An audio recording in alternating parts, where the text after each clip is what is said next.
Olá, pessoal. Muito boa noite. Satisfação recebê-los de novo aqui na nossa aula. Essa aula, pessoal, eu combinei com vocês para que a gente visse um assunto que eu acho que é muito importante para nosso conhecimento aí sobre computação paralela. Faz parte do capítulo 9 do curso de arquitetura, o assunto onde a gente viu lá o paralelismo no nível de instrução, paralelismo no nível de é, hardware, né, onde a gente tem vários processadores, né, o paralelismo real, e também tem o paralelismo no nível de pipeline, né, o Verilong Instruction Word, né, o EPIC. Então, diversas técnicas de favorecer o paralelismo. A gente apresentou aquela pirâmide, onde a gente tem lá os níveis, né, de paralelismo, começando ali no nível mais elementar de instrução e seguindo ali a cadeia de possibilidades, né, com pipeline, né, o Verilong Instruction Word e assim sucessivamente, até chegar no paralelismo de múltiplos processadores. Depois desse nível de paralelismo, a gente passa ao paralelismo no nível de diversos computadores, né? Porque a estrutura de paralelismo ela vai estar disponível em uma única máquina, caso a gente tenha ali a possibilidade de utilização da memória compartilhada. Então, eu tenho diversos processadores que vão estar executando concorrentemente, aliás, simultaneamente, né? Porque concorrentemente é quando a gente tem um único processador, né? Aí os processos vão concorrer para ficar fazendo uso desse único processador. Se a gente tem vários processadores, a execução passa assim a ser realmente em paralelo e simultânea, né? Só que ela tem uma limitação, é a quantidade de memória para alocar esses recursos e executar simultaneamente. Então, para resolver esse problema, a gente tem a memória distribuída. Aí a gente pode utilizar algumas soluções para implementar o paralelismo, tá? A partir de computadores, de diversos computadores. A gente tem o cluster, né? Tem o High Performance, né? Computing, né? O HPC, clusters, grades e computação na nuvem, que faz essa distribuição do paralelismo, né? Essa distribuição de carga de execução paralela em diversos computadores, beleza?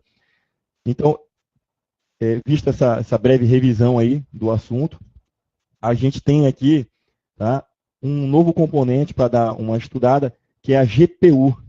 Tá? A GPU, certo, vai dar a condição da gente poder implementar no nível de um computador, tá?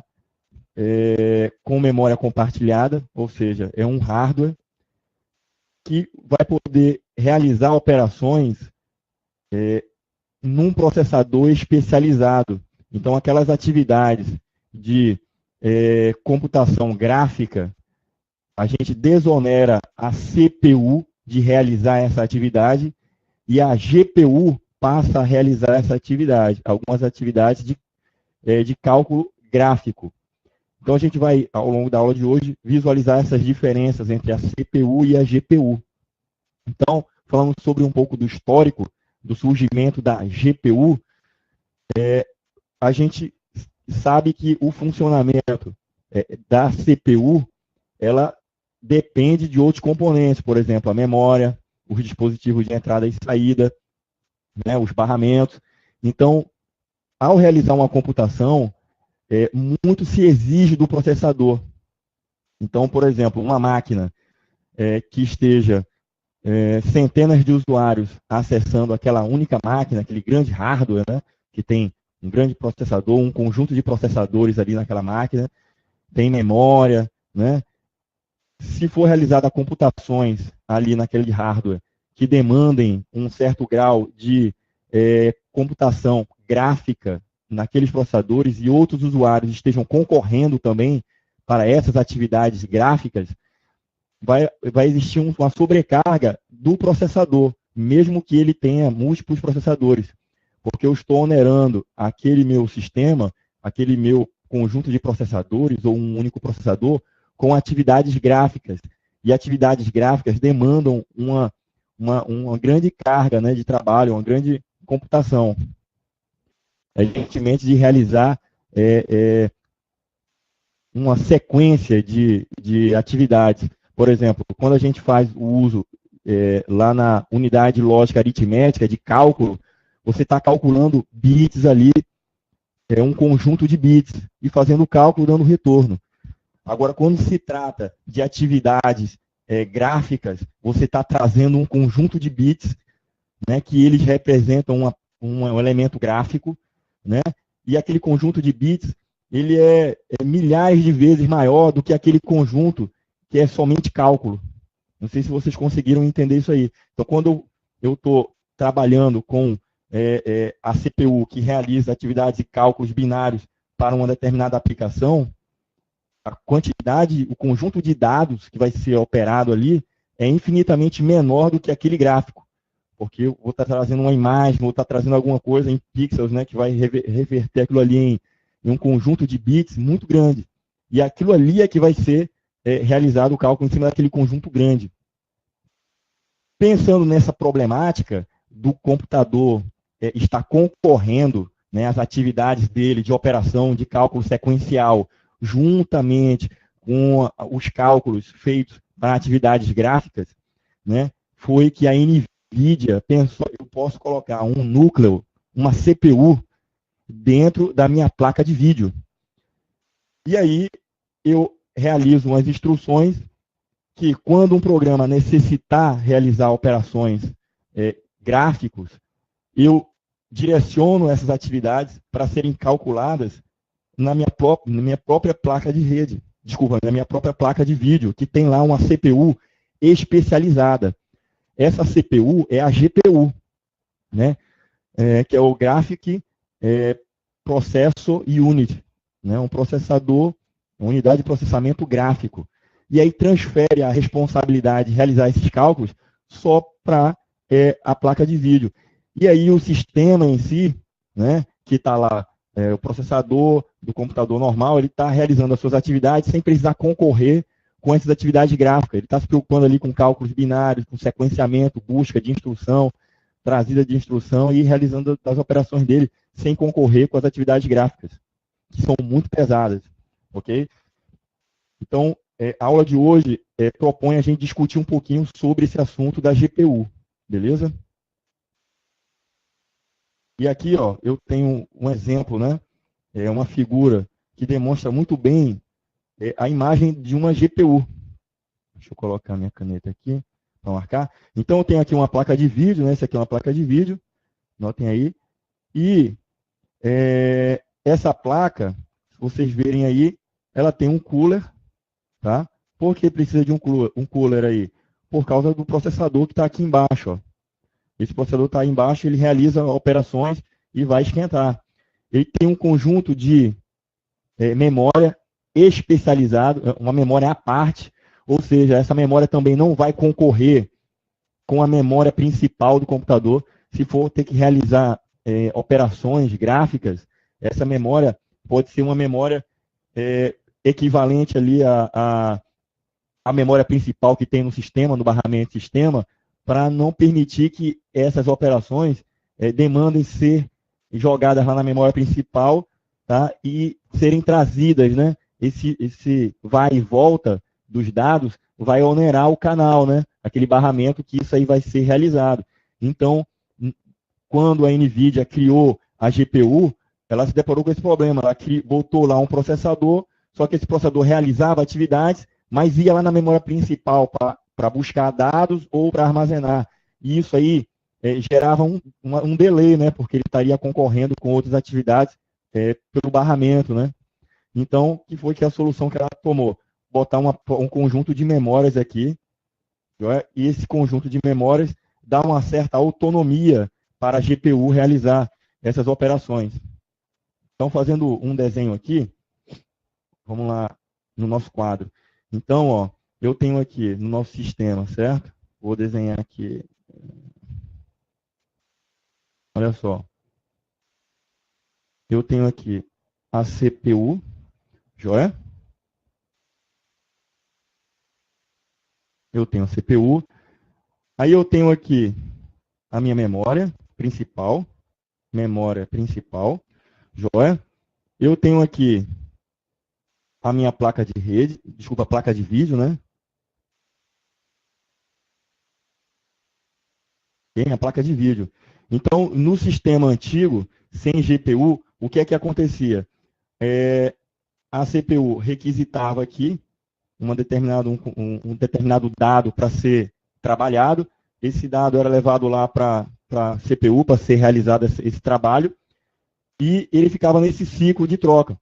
Quando ele precisava jogar isso no vídeo, ele jogava essa informação aqui no vídeo, né? Mas só entrava aí o vídeo no momento que todo o processamento era realizado. E aqui existia uma grande sobrecarga, né, de trabalhos gráficos. Beleza? E aí, o que foi pensado aqui? A placa de vídeo continuou, joia? Só que ela foi reforçada com um elemento aqui,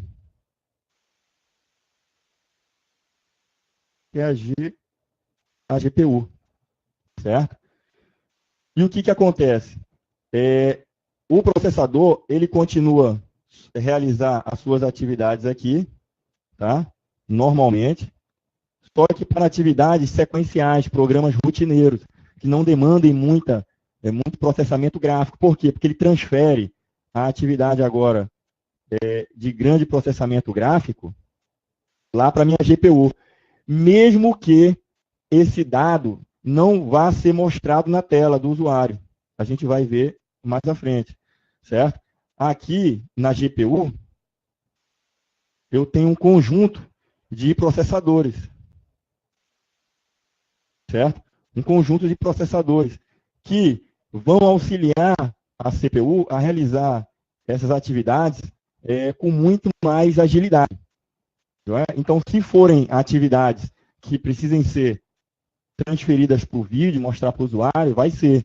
Caso não, o resultado disso aqui é retornado, né, para a memória, certo? Ele é retornado para a memória e o processador vai poder fazer o uso desse dado que já foi processado, certo? Para informar o outro sistema que já teve concluído o processo e tudo mais. Joia? Então, a CPU acaba entrando no meio da jogada para poder facilitar a vida da CPU. A GPU agiliza o processo. Beleza?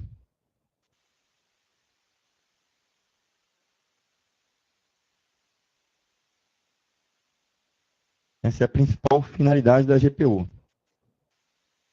Então, ó, basicamente, enquanto na CPU a gente tem múltiplos cores, eu posso ter também vários processadores, e cada um processador tem um conjunto de núcleos ali dentro. Né? Esse exemplo aqui, eu tenho um processador que tem 4 núcleos, né? O núcleo 1, 2, 3 e 4. E uma memória cache, certo? Aqui ele não está dizendo, provavelmente é L1, e se tiver mais, é L2 aí dentro. Joia? E nesse sistema eu tenho aqui a memória principal que a CPU vai fazer uso. Joia? Na verdade, aqui a gente já tarimbadamente já viu, certo? Esse dado aqui, quando a CPU solicita, vem para a cache primeiro, né? E a cache faz uso, né? Levando ele para dentro de um desses cores aqui, processando. Depois esse cara volta para dentro da cache. Se for ser usada por outro processador pega o dado que está lá já, na CPU, no núcleo, né? Se não, esse dado que está aqui na minha memória cache pode retornar para a minha memória principal. Não é isso? A gente viu isso aqui bastante no curso. Beleza? O princípio da localidade espacial, né, e temporal.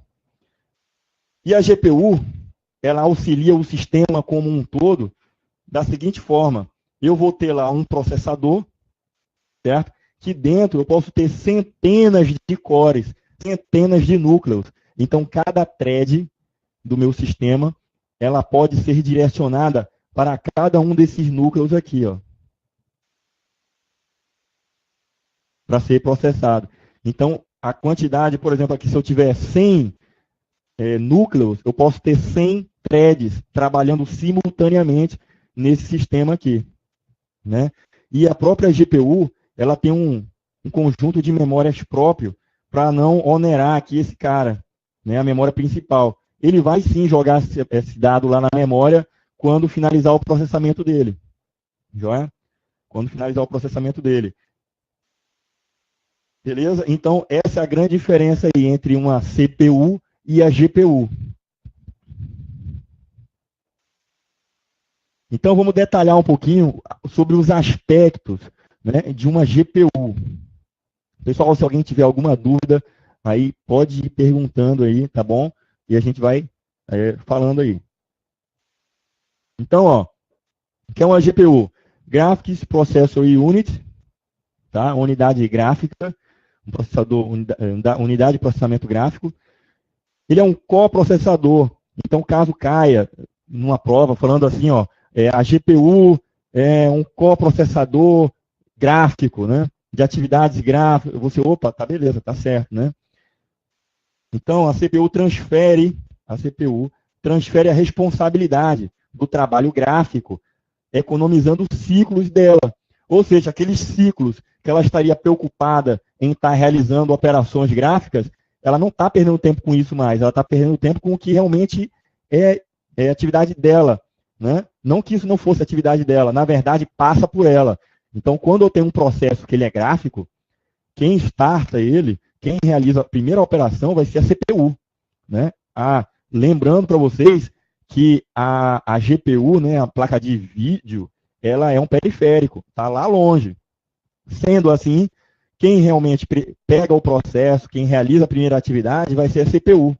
Mas quando a CPU pegar o processo, ver lá, opa, tem tantas threads aqui, eu não vou colocar esse processo aqui dentro da minha CPU, não. Eu vou transferir esse trabalho para ser feito lá pela GPU, porque aí vai ser feito lá. Quando for finalizado todo aquele trabalho vai ser descarregado na memória e aí vai ter uma sinalização lá para a CPU, né? Porque lembra o processo é uma abstração, né? Que pega os recursos da máquina para ele. Né? Esse é o conceito de processo. Então, em algum momento, aquele processo que está em stand-by, porque ele mandou uma requisição para um periférico. Né? Ele, o processo como um todo, ele está lá aguardando o resultado do processamento que ele mandou lá para a placa de vídeo, que está lá na GPU. Em algum momento, aquele cara vai avisar que terminou aquele processamento gráfico lá e vai sinalizar solicitando a interrupção de alguma rotina para colocar aquele cara na prioridade. Aí ele vai mudar o status dele de stand-by, né, de suspenso, para pronto para entrar na fila, né, na fila de curto prazo, né, e entra lá naquela fila lá e fica lá aguardando ser escalonado. No momento oportuno ele vai entrar para executar. Né? E aí ele vai executar o quê? Vai pegar aqueles dados que foi processado pela GPU e continuar alguma operação. Beleza? Olha, pode estar presente na placa de vídeo, a GPU, ou diretamente na placa-mãe, tá? Como aquele caso lá das placas on-board. Beleza? Eu posso ter uma GPU como um chip ali que está encapsulado na placa-mãe. Não é comum. Não é comum, mas pode existir. Tá? A arquitetura permite fazer isso aí. A GPU realiza instruções gráficas paralelamente. Então, é aquilo que eu falei, ela tem diversos núcleos, e cada núcleo daquele pode pegar uma fatia de um processamento, né, gráfico para realizar. E aí, cada um desses núcleos é o Streaming Processors, joia? Chamado também de, né, essa abreviação é SP, de Streaming Processors. São os processadores de streaming. Cada um núcleo daquele que a gente viu, tá, é um SP. Beleza? Cada um desses aqui é um SP. Você pode ver em algumas literaturas chamando esse cara de SP. Então, Streaming Processors. é necessário utilizar um API ou um framework para trabalhar com GPUs. Aí é que entra um detalhe importante, pessoal. É isso daqui, ó, as APIs. As mais conhecidas são o DirectX, que é o da Microsoft, trabalha no Windows, né? O OpenGL, que é open source, o OpenCL e o CUDA, que é da própria NVIDIA, esse CUDA aí. O OpenGL e o OpenCL são open source. E aí você pergunta para mim, e esses caras fazem o quê? Vamos lá fazer um desenhozinho aqui, tentar esboçar isso, o que esses APIs fazem. Eles são uma biblioteca, né? Então, vamos supor aqui, ó, eu tenho aqui, deixa eu colocar aqui uma canetinha com a cor branca, fica melhor de destacar. Então, eu tenho aqui, ó, meu hardware, né?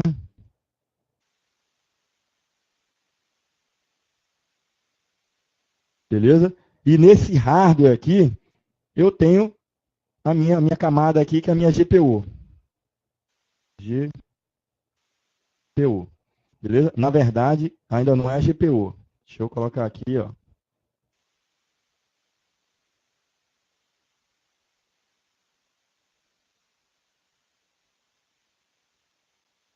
Que é a placa de vídeo, né? Minha placa de vídeo. Dentro dessa placa de vídeo, aí eu vou ter aqui a minha GPU. Joia? Tenho minha GPU aí.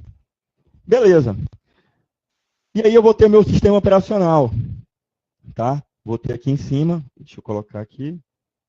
Aqui eu vou ter o meu sistema operacional. Tá joia? Só que, em cima do sistema operacional, aí eu vou ter quem? As minhas aplicações.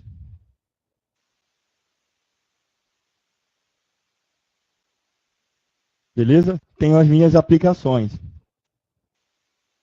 Beleza. No mundo normal, onde não existia GPU, eu tinha dentro aqui do meu sistema operacional, para poder interagir com a minha placa de vídeo, eu tinha os drivers, né, dispositivo.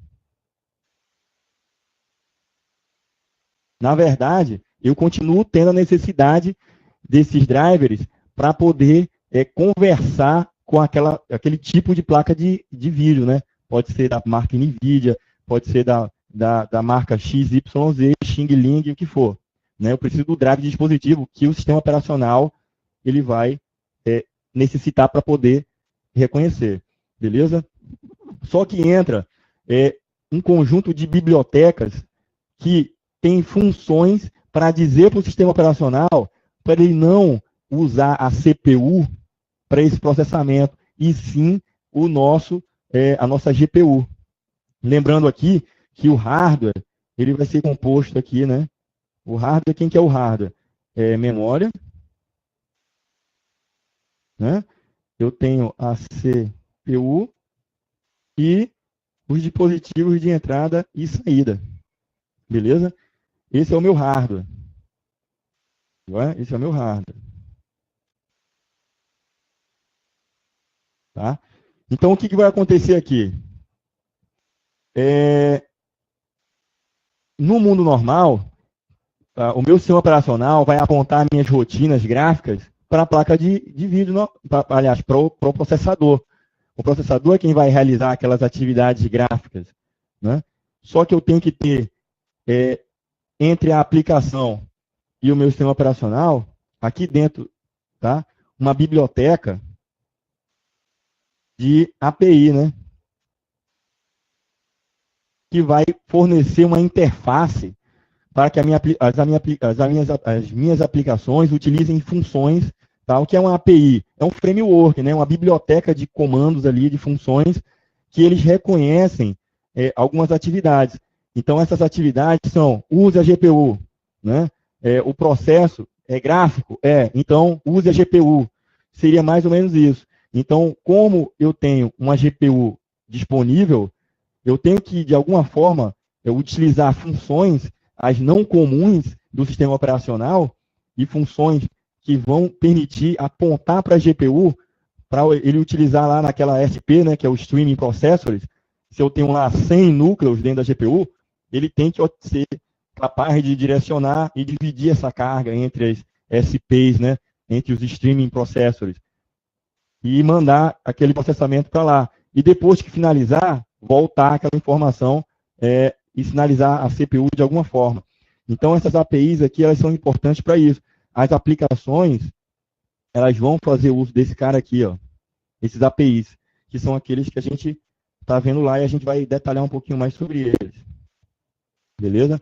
O DirectX, o OpenGL, o OpenCL e o CUDA. São nomenclaturas que aparecem lá na bibliografia do concurso da SFSEX. Beleza? Então, ó, esses frameworks ou APIs fornecem bibliotecas de funções para o processamento paralelo. É somente para dar a capacidade de processamento paralelo. Sem ele, eu não tenho a possibilidade de ter o processamento paralelo, né? Então, eu teria lá, por exemplo, espetei a minha placa de vídeo, que tem uma GPU, mas eu não faço uso na minha aplicação de nenhum desses frameworks. Então, ele não vai utilizar a GPU. Vai deixar de ter processamento paralelo? Não. Se tua máquina tiver diversos processadores, tua máquina tiver um processador que tenha diversos núcleos, aquele processador vai realizar as atividades, ou no nível de instrução, paralelismo de instrução, ou paralelismo real, se tiver vários processadores, ele vai usar. Mas eu tenho a GPU no meu sistema, eu quero usar esse recurso. Beleza, então a tua aplicação, logo, ela vai ter que fazer apontamento para essas funções, essas bibliotecas aqui. Beleza? Tranquilo aí, pessoal? Ficou entendido? Não, essas bibliotecas, elas são especificamente para serem utilizadas para GPU. Se você não tem GPU no seu sistema, na sua arquitetura, né, no seu hardware, não faz sentido você escrever um programa em Java ou escrever um programa em qualquer linguagem que seja que permita você utilizar uma dessas bibliotecas. Então, não faz sentido você usá-las, né? Vai fazer quando? Eu tenho a GPU e quero explorar essa possibilidade de paralelismo, que quando o meu sistema reconhecer que são atividades gráficas, ele desonere o processador, ele jogue essa informação para ser processada na GPU. Beleza?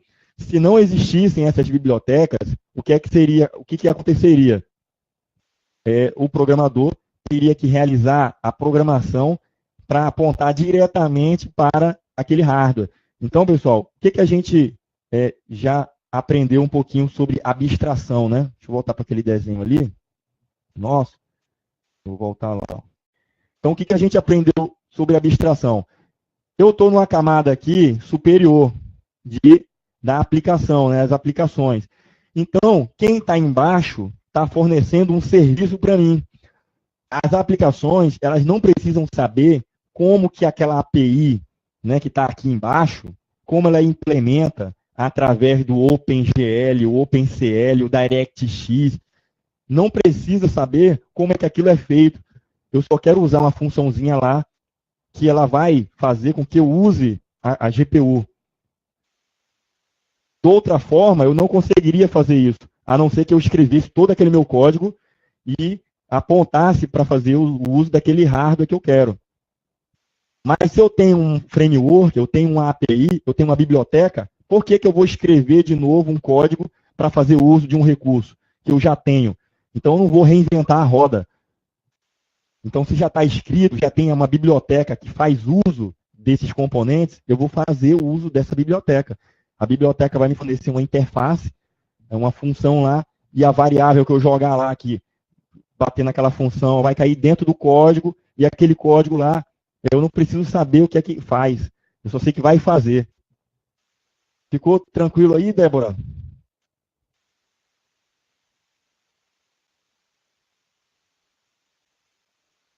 Beleza, então.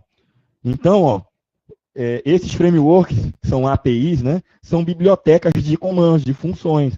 Aí o Johnny me perguntou hoje de tarde, né, quando eu falei que a aula ia ser sobre isso. Ele falou, são iguais as bibliotecas lá do Linux, né?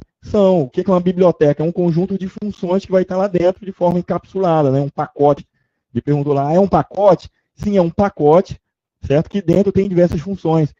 Ah, mas que funções são essas? Podem ser classes, né? Um conjunto de classes, né? Um conjunto de procedimentos, de procedures, um conjunto de funções, de scripts, né? Um conjunto de atividades ali que você vai fazer uso, né? Só que de forma abstrata, você está em cima, não precisa saber como é que aquilo foi implementado. Agora, se são scripts, se são classes, né, orientado a objetos, se é estruturado, isso aí não vai precisar você saber, você só vai usar o recurso, né? Aquela API vai fornecer uma interface para você usar. Se aquilo está estruturado, não está, se é classe, orientado a objeto ou não, é indiferente, beleza?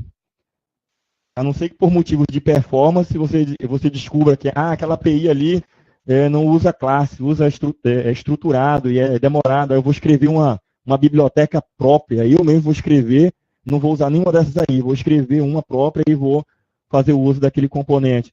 Pronto, a biblioteca é isso aí, pessoal. Esse outro item aqui, ó, fornece uma abstração para a aplicação, certo? Que não se preocupa com a implementação dessa biblioteca, né? Beleza. Então, ó, outras características da GPU. Permite criar uma abstração gráfica, pois a CPU não precisa mais se preocupar com essas atividades. Então, a CPU, ela, né, tipo, nem quer olhar, quer nem saber como é que vai ser feito aquilo ali. Depois que for feito, ele vai ser sinalizado de alguma forma, porque alguém está esperando por aquilo. Tá. Bruno, separa uma coisa da outra. APIs, vamos lá. Voltar para aquele gráfico lá. Os drivers de dispositivos, eles permitem ter funções também. É uma bibliotecazinha de comandos que sabe como acessar o hardware. Ele sabe como acessar o hardware. Beleza? Então, o drive da impressora, o sistema operacional vai saber como acessar a impressora. O drive da placa de vídeo, então o sistema operacional vai saber como acessar a placa de vídeo. O drive da placa de rede vai saber como enviar os bits, né, no nível 1 da camada de rede, né, os zeros e uns, os pulsos elétricos, vai saber como fazer isso, mandando lá para a placa de rede. Beleza. Isso são os drivers. São bibliotecas também de funções específicas de acesso ao hardware. Joia. Só que no nível acima dos drivers de dispositivos, eu tenho que ter uma inteligência a mais de rotina, de processos, de processamento. Então, eu vou ter o meu programa, que ele vai fazer uso, por exemplo, o programa, ele vai realizar uma atividade, uma renderização de um jogo. Um exemplo, de uma imagem, vai durar 3 dias, essa renderização. Beleza? Ela dura 3 dias. Então, no meu sistema, eu realizo essa renderização que custa 3 dias, não uso API nenhuma, não uso GPU. Então, esse processamento todo ele vai ser realizado aonde? Na CPU. Não preciso usar nenhum tipo de API especial. Eu vou realizar aquele meu programa, vou mandar ele fazer a renderização, ele vai começar a usar o processador. Beleza, né? E aquele processador vai realizar cálculos e operações gráficas. Esqueçam a possibilidade daquilo ir parar na placa de vídeo. Pode ser que vá para a placa de vídeo, mas tem muito trabalho que é feito graficamente, que pode ser feito graficamente e nem ser levado ainda para a esfera da placa de vídeo, né? Então, ele está lá realizando aquele processamento, realizou. Depois que ele realizou toda aquela renderização, aí, pum, joga lá para a placa de vídeo, né? Nesse é o sistema comum. Agora vamos ver o da GPU. Eu tenho lá minha GPU, tenho minha aplicação, né, sei lá, CorelDRAW, ou aquele 3D Studio Max, faz operações gráficas. Eu vou mandar renderizar. Pum, deu o comando lá de renderizar. Para aquela aplicação renderizar e usar GPU, a minha aplicação vai ter que ter uma inteligência de saber como usar a GPU, porque senão ele vai mandar o processador vai começar a operar aquela atividade ali, depois que ele terminar, ele vai mandar a placa de vídeo, ok? Beleza. Só que eu tenho que ter um código ali, uma interface, um conjunto de bibliotecas diferentes para dizer para a minha aplicação, olha, eu tenho um GPU. E para você mandar esses processos para a minha GPU e não processador, utilize a API, né, a OpenGL, por exemplo, né, ou a CUDA, que a CUDA é proprietária da NVIDIA. Então, se você está fazendo uso daquele conjunto de bibliotecas, aquela biblioteca, a sua aplicação vai começar a renderizar e as atividades vão ser realizadas levando em consideração todo aquele conjunto de rotinas e subrrotinas que existem naquela biblioteca. Então, ele vai saber como fazer, como pegar, mandar para a memória da própria placa de vídeo, né? Que a gente já viu que a GPU tem um conjunto de memórias ali. E ele vai ficar trocando ali entre a memória e a GPU, a memória e a GPU, né? Isso só na própria placa de vídeo. Quando finalizar, aí ele pode mostrar para a placa de vídeo, né? Ou pode dar um feedback também, vai ter que dar, né? Para a CPU. Mas, de qualquer forma, separem esse conceito de drivers de dispositivos das bibliotecas de processamento paralelo. Porque, olha só, o driver de dispositivo vai permitir que o meu sistema operacional envie um conjunto de dados para o meu periférico. Aqui, a gente está vendo uma biblioteca que está num nível mais acima, e esse tem um conjunto de funções que vão permitir uma inteligência de mandar processamento paralelo ser realizado. Então, o que é que implica ter um processamento paralelo, seja na CPU ou seja na GPU? É que alguém precisa ter a gerência disso, né? Eu mandei para tantos núcleos diversos trabalhos. Depois que eu mandei esses trabalhos, eu vou compilar, vou juntar eles aqui e vou juntar aqui, fazer um outro cálculo, separar de novo em vários núcleos. Eu preciso ter um gestor disso daí. Então, essas funções servem para isso. Beleza aí? Tranquilo?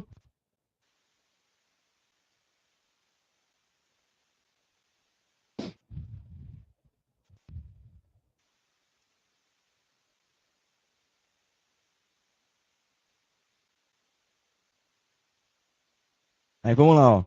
Além de evitar ciclos desnecessários com trabalhos gráficos dentro da CPU, a GPU possui uma arquitetura própria de memória e buffering, né? Então, ó, suporte a multiprocessamento e a pipeline. Então, aqueles recursos que existiam lá dentro da CPU, tá, a nível de processamento paralelo, a GPU também vai realizar. Só que o simples fato do sistema operacional estar realizando operações, eu preciso ter bibliotecas que otimizem e que façam uso daqueles recursos, né? Que mande para o núcleo 1, ao invés de mandar para o núcleo 2 e 3, porque, aliás, ao invés de mandar para o 2, 3 e 4, que estão ocupados. Um exemplo, né? Então, quem vai fazer essa gestão? Eu tenho que ter essas APIs para apontarem, para fazer a gestão, né? Dessas atividades, tanto na CPU quanto na GPU. Então, essas APIs, elas são específicas da GPU, né? O DirectX, a CUDA, né? Esses dois são proprietários, o DirectX da Microsoft e o CUDA da NVIDIA. Aí eu tenho o OpenGL e o OpenCL. Aí você me pergunta, qual é a diferença deles? Né? Qual é a diferença deles? Cada um tem uma especialização, um recurso diferenciado. Então, a Microsoft criou o dela, que é o DirectX, e tem versões diferentes, né, desse DirectX, que vão implementar um recurso que vai melhorar, vai trabalhar melhor em ambientes Windows. Né? O CUDA, que é proprietário também da NVIDIA, então vai trabalhar melhor com as GPUs da NVIDIA. O OpenCL e o OpenGL são open source, né? É uma iniciativa open source, cada uma delas. E cada uma delas foi feita por um grupo de programadores, um grupo de equipes diferentes e cada um com uma peculiaridade, um recurso a mais diferente. Então, qual que é a melhor? Não tem. Pode até existir uma melhor para um determinado ambiente e ela não é melhor para o outro. Beleza? Então, olha aqui, ó, comparação entre CPU e a GPU. Beleza? Então, eu tenho aqui, ó, em relação ao aspecto de finalidade. A CPU, o processamento é de dados. Então, eu tenho aquele ciclo, né, de busca das instruções, depois a decodificação, busca do operando, aí trago o operando, realizo a operação em cima do operando e vou armazenar o operando de volta. Então, o processador, a CPU, vai continuar com essas atividades. A GPU, ela vai realizar processamento gráfico. Enquanto a CPU realiza diversos ciclos para ir buscar quantidades, frações pequenas para trazer, a GPU vai trazer frações grandes de dados, que na verdade são frações gráficas, né, pixels. Então, tem uma imagem, digamos assim, uma imagem ela tem alguns gigas, né? Então, esse processamento de imagem, ela não tem como mensurar uma determinada fração de forma linear para poder estar fazendo esse cálculo. Já a CPU, quando ela vai buscar uma quantidade de dados, aqueles dados têm um significado, né? Ela vai trazer porque tem um significado para ela fazer aquele cálculo lá. Já o processamento gráfico, a fração de dados que ele precisa trabalhar para gerar uma coisa muito pequena, é muito grande essa fração de dados que ele precisa trabalhar, né? Então, transferir essa atividade para a CPU desonera a CPU, né? Transferir isso para a GPU. Beleza? Em relação à execução de instruções, na CPU, ela é projetada para um processamento sequencial. Já na GPU, ela é projetada para processamento massivamente paralelo, né, de conteúdo gráfico. Componentes da GPU, da CPU, né? Da CPU eu tenho a unidade lógica aritmética e uma unidade de controle. Então, a unidade lógica aritmética realiza a aritmética sobre os dados. E a unidade de controle vai fazer a arbitração, né? Vai controlar quem vai acessar a CPU agora, né? Quem vai acessar o barramento, né? Quem vai, os dados que estão lá na cache, né? Ele vai arbitrar o uso desses recursos dentro da CPU, né? A unidade de controle. Já lá na GPU, eu tenho aqueles, os streaming processors, né? Os núcleos, né? Que podem ser dezenas ou centenas de núcleos realizando essas operações. Aí você me pergunta assim, eita, mas eu não tenho uma unidade de controle lá dentro? As rotinas vão ser realizadas de acordo com aquelas nossas APIs, né, para fazer o controle do uso dos nossos núcleos. Lembra lá? Aí cresce de importância você ter aquelas APIs para poder ser essa lógica de acesso lá aqueles meus dispositivos, né, os núcleos da GPU. Memória. Então, eu vou ter, para uso da CPU, eu vou ter a minha memória cache, né, L1, L2, se estiver dentro da CPU, e vou ter a minha memória principal. Já na GPU, eu tenho um próprio conjunto, né, de memórias lá dentro. Isso para não onerar esse cara aqui, né? Possui um buffer também para acelerar o processamento. Beleza? Beleza. Mais uma vez aqui, ó, a gente tem uma comparação, né? Então, enquanto na CPU eu tenho diversos núcleos, lá na GPU eu posso ter diversos processadores e cada um desses processadores, o processador 1 tem 32 núcleos, o processador 2 tem também 32 núcleos e assim sucessivamente. O meu poder de processamento da GPU é muito grande mesmo, só que ele tem uma finalidade de processamento gráfico, paralelo, né? Porque eu tenho um conjunto muito grande de núcleos que vão permitir para a gente fazer threads, realizar atividades paralelamente. Certo? Outra coisa aqui, pessoal, deixa eu ver se eu coloquei aqui. Cadê?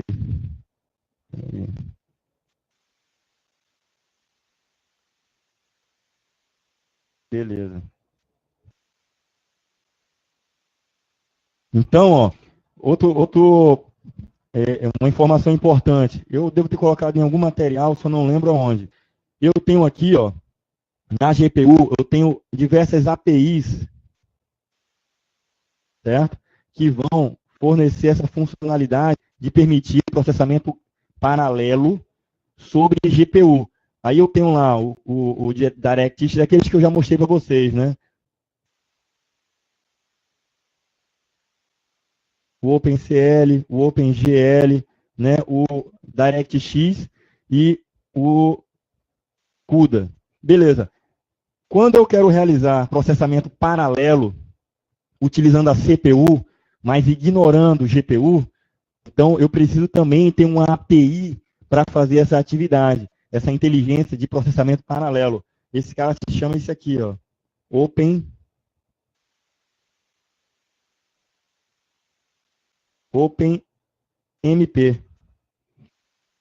Certo? Ele faz essa atividade para desmembrar as atividades de processamento que precisam ser paralelos para múltiplas CPUs. Beleza? Eu também tenho essa API aí, que é o Open Multiprocessors, né?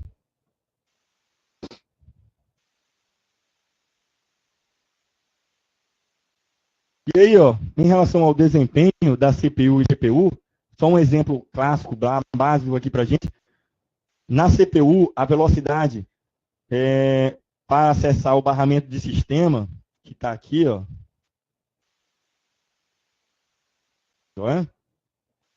E aqui também, né, o barramento de sistema, isso aqui tudinho. O que acontece é o seguinte, ó, pessoal. Tem dois conceitos novos aí para vocês, que é a ponte norte e a ponte sul. Aqui está norte e norte, né? Eu vou corrigir o material. Essa é a sul.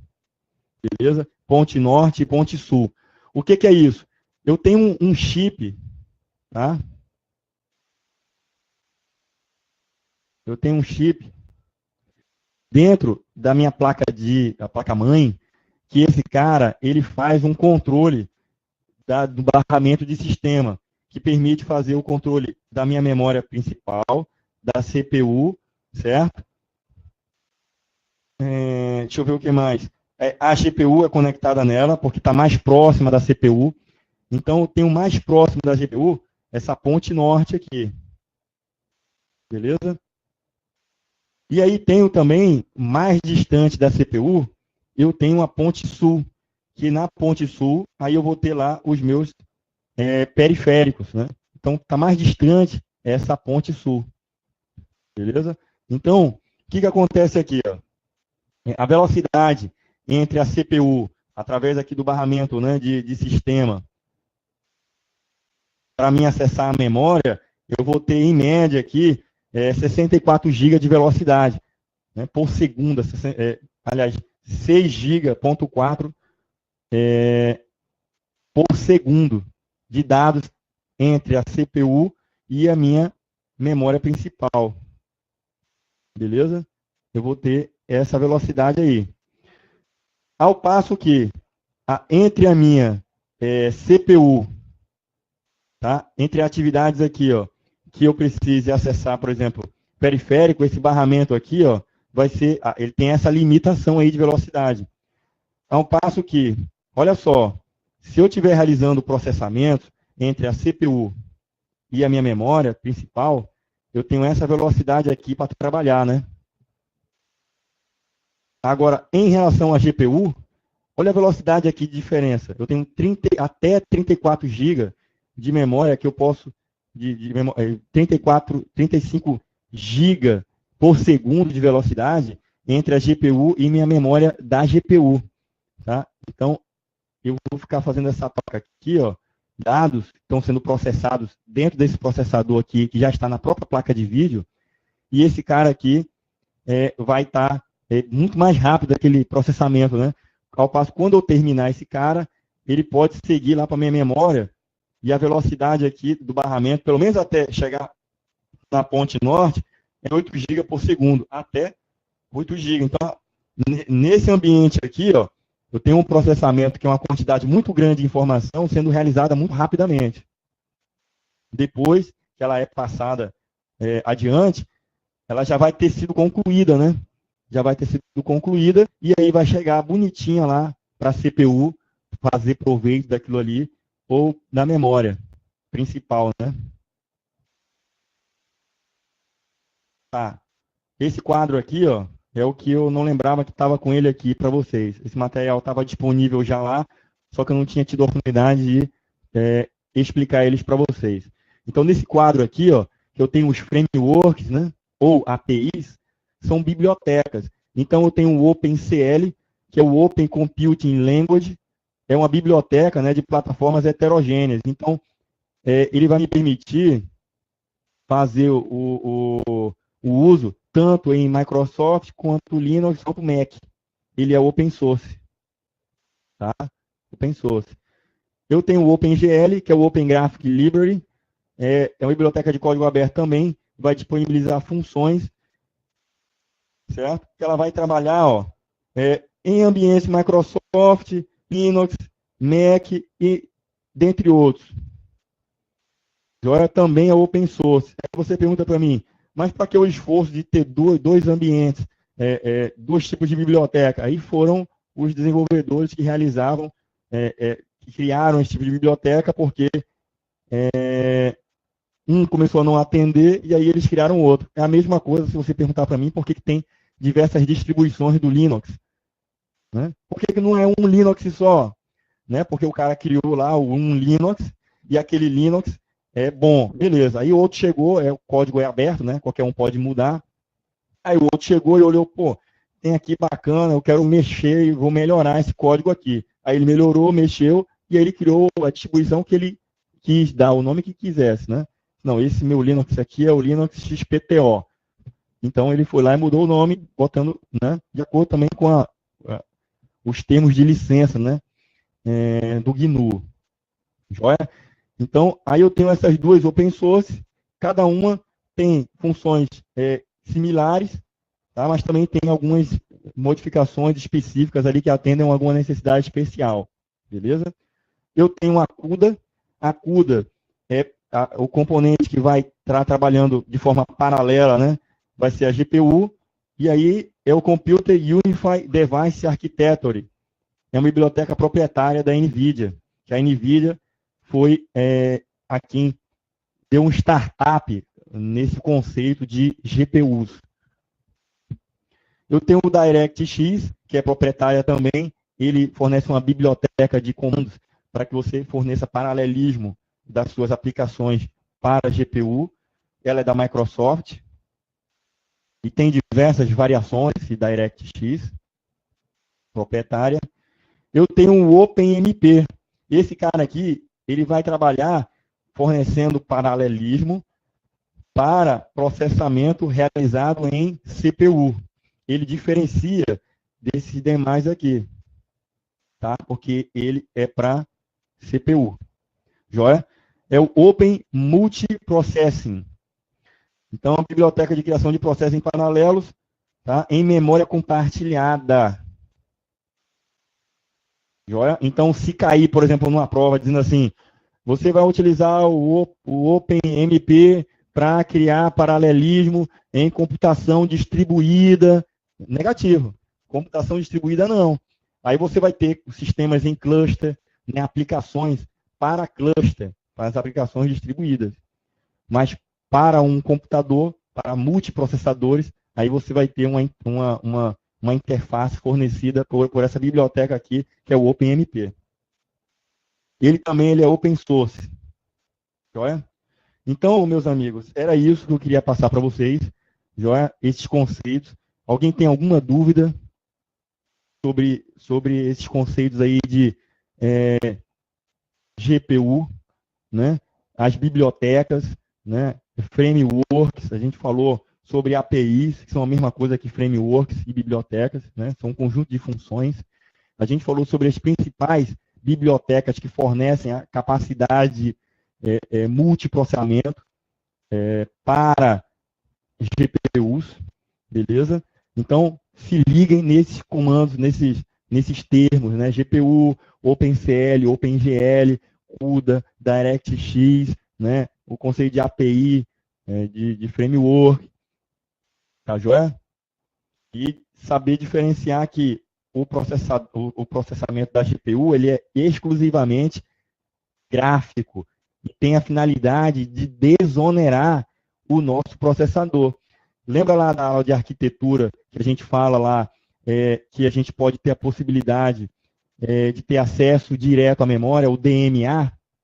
Né? Olha lá. Vou fazer o desenho aqui só para vocês relembrarem da lousa. Então, eu tenho o processador, tenho a CPU, né? Aí tenho aqui a minha memória principal,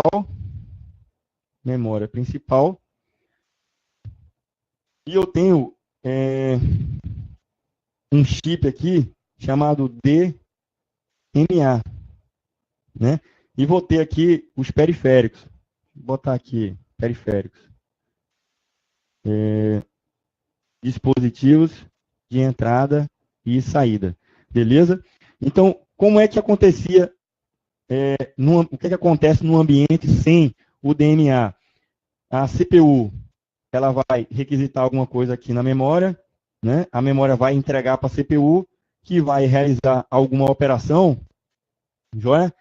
E essa operação vai requisitar alguma coisa de dispositivo de entrada e saída. Por exemplo, uma informação do HD, né? Aliás, deixa eu redesenhar aqui. Então, a CPU solicitou a memória principal, só que a memória principal não tem para fornecer, não tem essa informação. Essa informação, a CPU manda o comando, tá, para o dispositivo de entrada e saída, para ele buscar lá aquele dado lá que ele requisitou lá no HD. Quando aquele equipamento já está aquele dado já está em condições, esse dado é passado para a memória, né? E é sinalizado, informando assim, olha, CPU, aquele processo que você solicitou, aquele dado que você solicitou, já está disponível, pode pegar lá na memória principal. E esse dado é, então, repassado para o processador, e aí ele realiza aquela operação. Só que a CPU, ela ficou ociosa,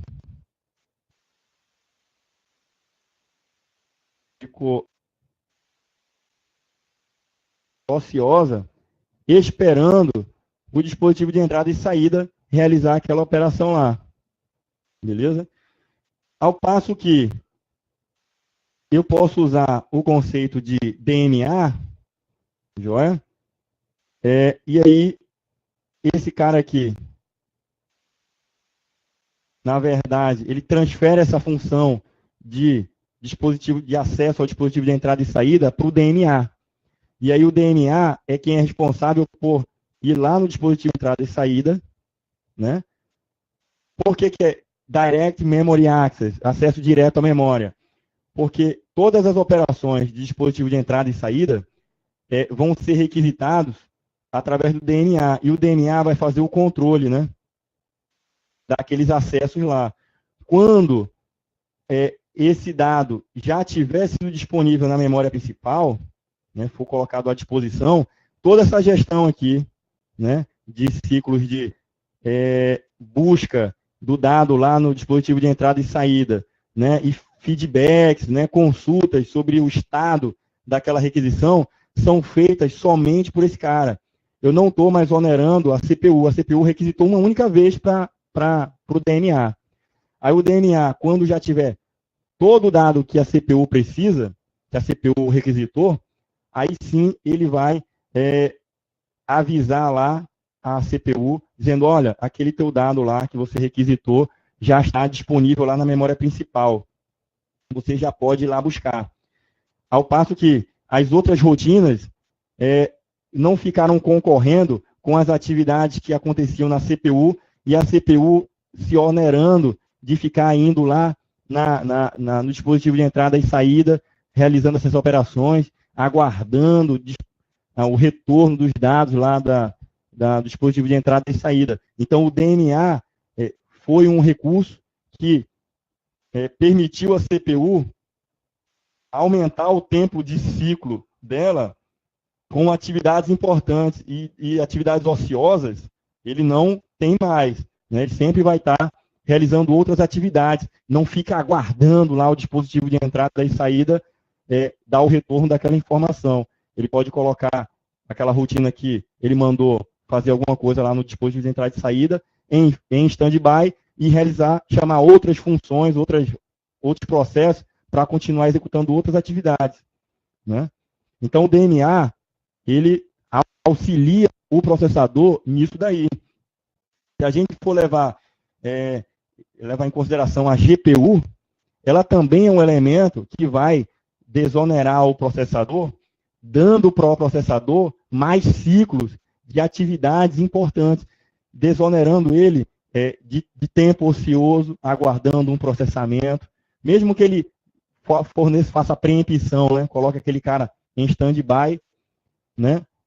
Na verdade, não, ele teria que ficar processando aquele cara lá, porque é gráfico, né?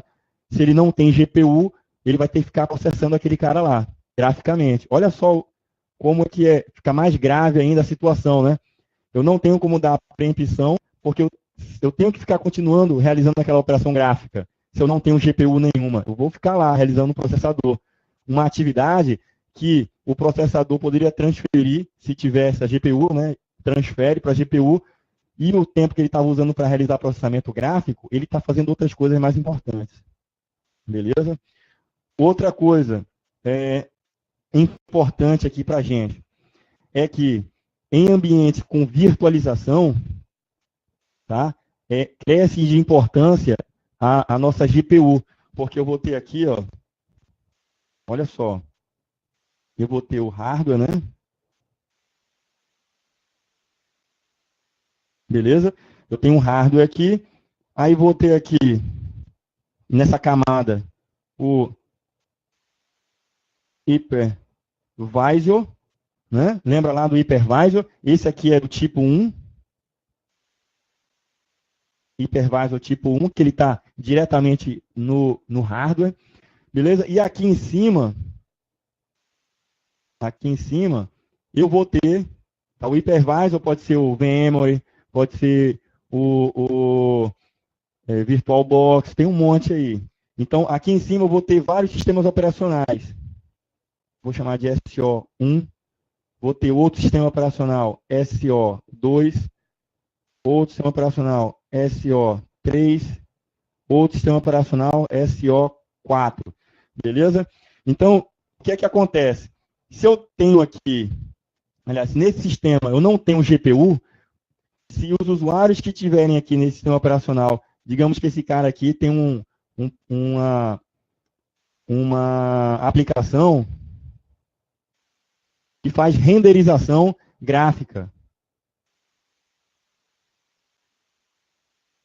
Olha só, esse cara vai começar a utilizar, mesmo que ele tenha diversas CPUs, esse cara aqui, essa máquina virtual, vai estar realizando operações gráficas, né, renderizando um filme, por exemplo, renderizando alguma coisa, que vai consumir muito do processador ou dos processadores que estão aqui embaixo. Ao passo que, se eu tiver GPU, as atividades gráficas que estão acontecendo aqui, tá, elas vão estar desoneradas. O processador em si, ou os processadores que estão aqui embaixo, né, fisicamente processadores, né, no meu hardware, vão poder ser distribuídos entre as VMs, tá, realizando atividades sequenciais, atividades de processamento de instruções não gráficas, e não vai estar onerando o meu processador. Aí você pergunta assim, mas esse processamento gráfico, né, a GPU, num ambiente desse de virtualização, vai melhorar? Vai consideravelmente, porque no ambiente de hoje em dia, o que é que a gente tem? Cada vez mais sendo explorados computação nas nuvens, né, clusters.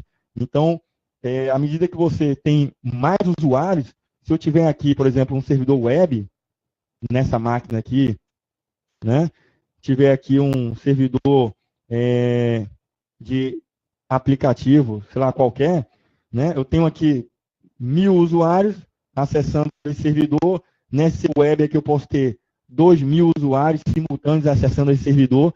E aí vou ter um outro cara lá processando atividades gráficas que num ambiente que não tem GPU.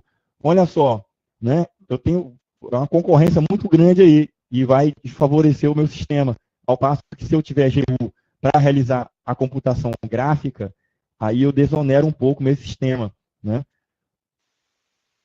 Mesmo que esse cara aqui não realize atividades gráficas, o sistema como um todo, utilizando GPU, vai ser beneficiado, né?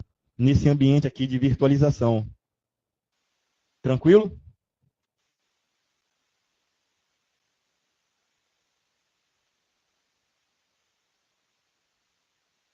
Pessoal, então era isso. Tá? Concluí aqui os meus raciocínios sobre esses conceitos. Aí a gente vai fazer um intervalinho de 10 minutos e a gente volta e aí a gente vai para o nosso assunto ainda no capítulo de processamento paralelo, só que a gente vai falar sobre alta disponibilidade, né? Os recursos de alta disponibilidade, uns conceitos, termos que eu acho importantes, e a gente vai calcular, né, o tempo de disponibilidade. A gente vai ver como é que faz esse cálculo aí e resolver questões. Beleza? Então vamos para o intervalinho e a gente volta na sequência. Valeu?